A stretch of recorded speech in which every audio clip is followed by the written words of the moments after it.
चिड़िया थी, उसका नाम था चींची। एक दिन वो बड़ी मस्ती के मूड में थी और ऐसे इधर उधर उड़ रही थी। तभी कहीं से एक चील आ गई। उस चील का नाम था कोको। उसने अब घमंड दिखाते हुए कहा, तुम इतना नीचा उड़ के खुश हो रही हो, तुम नहीं जानती मैं कितना ऊपर उड़ सकती हूँ। चिड़िया खुश होती हुई नम्रता से बोली, नहीं मैं तो खुश हूँ, मैं जानती हूँ मैं कितना उड़ सकती हूँ, लेकिन मैं खुश हूँ। लेकिन चील घमंड दिखाना चाहती थी। उसने कहा, मैं तुमसे एक प्रतियोगिता करना चाहती हूँ, मैं देखना चाहती हूँ हम दोनों में से कौन ऊपर उड़ सकता है। चिड़िया उसके जिद करने पर बात मान गई, क्योंकि वो जानती थी अगर उसने बात नहीं मानी तो चील उसे मार देगी।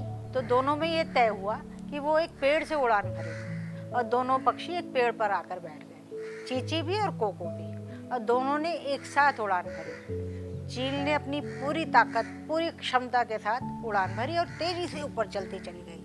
और जब वो अपनी क्षमता के अनुसार पूरी हाइट पर पहुंच गई, तब जाकर के उसने देखा नीचे कहीं भी वो चींची दिखाई नहीं पड़ रही। तो बड़े खुश होकर बोली, चींची तुम कहाँ नीचे रह गई हो, मुझे तो दिखाई नहीं पड़ रही। तब ऊपर से आवाज आई, चींची दीदी मैं यहाँ हूँ, कोको दीदी मैं आपसे ऊपर उड़ रही हूँ। चील ने जब देखा, कोको ने देखा कि वो ऊपर उड़ रही है, उसको बड़ा क्रोध आया, बड़ा गुस्सा आया, ये मुझसे ऊपर कैसे उड़ रही है। फिर तय करके नीचे आ गए और पेड़ पर आकर के बैठ गए। चील ने उस दिन अपनी हार मान ली।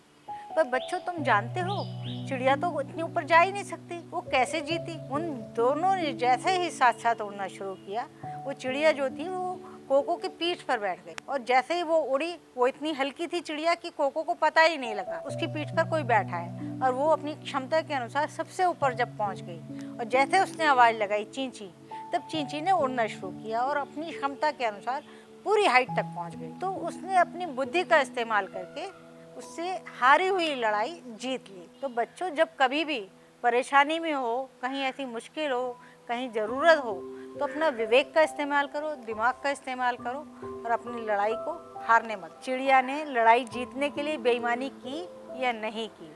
अब तुम बताओ, यस और नो, कमेंट्स में उत्तर दो।